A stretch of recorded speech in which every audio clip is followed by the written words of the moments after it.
Guys, welcome to another DVD update. I actually recorded this yesterday, but I wasn't really satisfied with it, so I'm gonna do this again. It's 2 a.m, so it's now July 19th, and I'm usually right there filming my update. But it's maybe it doesn't look that way, but it's darker there. I know it's like a couple of feet away, but trust me, it would be darker if I would film it there, so I decided to do it here. So let's just start with these. It's gonna be two parts because since I did it yesterday, I know. So anyway, first is Meatball Machine. I bought this one and a couple others at the science fiction bookstore in Stockholm. I think I mentioned that in my last, or the one before that. I think it was my last update. But picked this up there.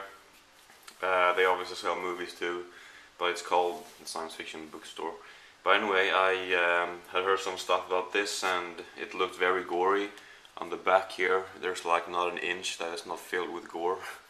So I wanted to check it out. And one thing that I was kind of let down by after I bought it is I read on the back here that it's supposedly similar to Tetsuo the Iron Man. I'm not sure if there may be some crew member that is the same, or I really don't know. I just know that it was supposed to be similar to Tetsuo the Iron Man, and I remember really not liking that movie.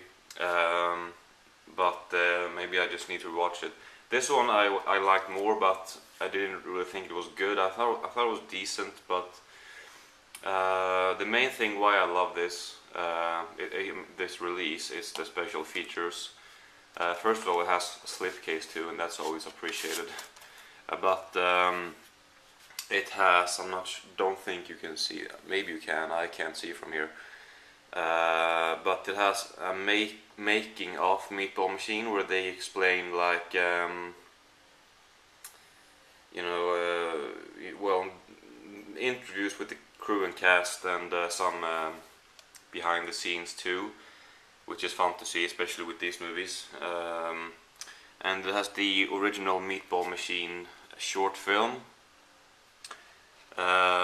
It has Meatball Machine Reject of Death short film, which I think was made exclusively for this DVD, because on the making of Meatball Machine Reject of Death, I think they said that, and honestly I like the Reject of Death short film more than the movie itself.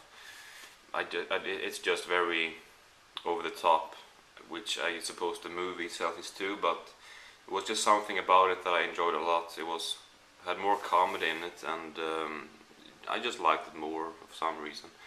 And it has a short film called What About Doi, who I believe was the main character's neighbor in the film, which was pretty useless, but it had a funny ending which escapes me right now, but that was basically, I think that was the point of the short film, that drastic ending. If you have seen it, you know what I mean, but I can't explain further. And then a trailer and some Necroborg designs by character designer Kita Amamimaya something. But anyway, it's an alright movie. I'm glad that I have it, even though I don't necessarily like the movie. I definitely like this release. Next we have, well actually I just changed my mind. I'm going to show you the other two things I got at the science fiction bookstore. First is a series called Modern Toss. It says series 1, I'm not sure really how many series there are, maybe 2 or something. This was on sale, so I figured why not. It looks weird and fun, so I don't know. But this was pretty damn bad, to be honest. There's only 6 episodes, and I only saw 2 of those, so I can't judge it from a lot or whatever, but it wasn't very good. it's animation weird, and you can see the animation here. It's just brilliant animation. Maybe it's not supposed to be, but it's like animation mixed with you know, live action. I don't know how to explain it. It was pretty bad. I only watched 2 episodes, as I said, but that Sneeze Man character, or Sneeze Guy, I'm not sure what it was called, but that was funny. 1 Discker and a coffee table pamphlet. So yeah, and then sort of similar thing that I got at the same store and the same section too, on sale, is the Mr. Hell Show.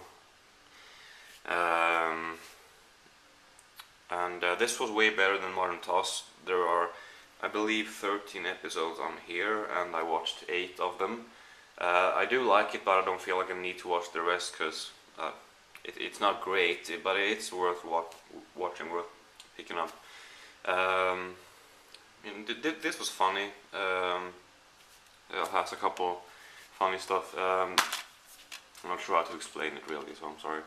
But it has cool artwork here, disc 1 and disc 2.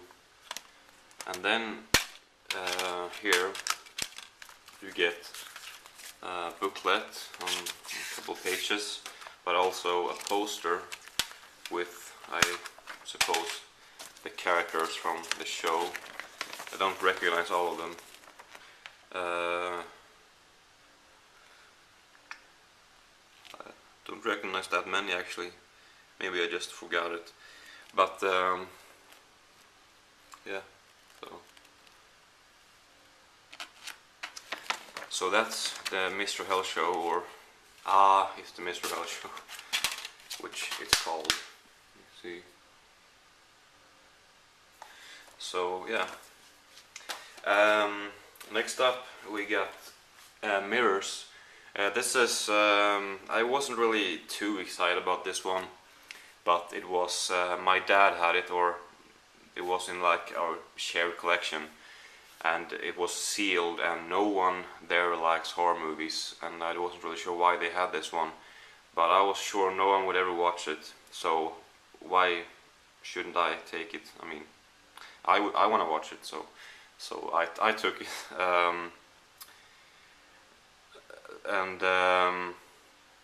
It was this is like a very good example of a movie that I would find really creepy, that would really freak me out, because you have a guy in a very creepy atmosphere, building with mirrors showing creepy images and, you know, something like that, and that's just something that freaks me out, and that like makes me sit on the edge of my seat.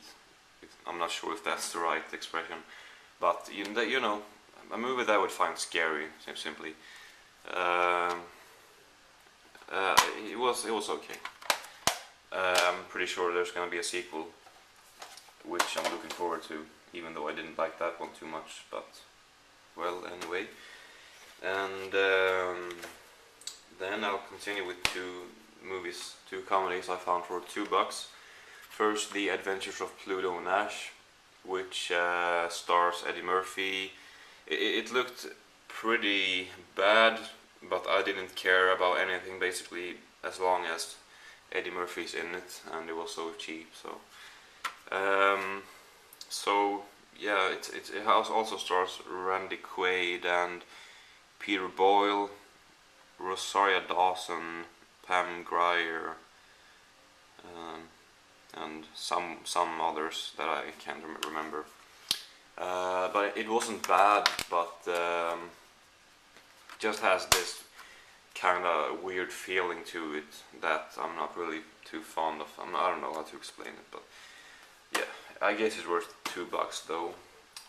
The next one is slightly better, also $2. I'm not sure if you can call it this comedy though. I suppose you sort of can, not in the same way as the last one, but it's Jumanji, with Robin Williams, of course, who is great in everything he does.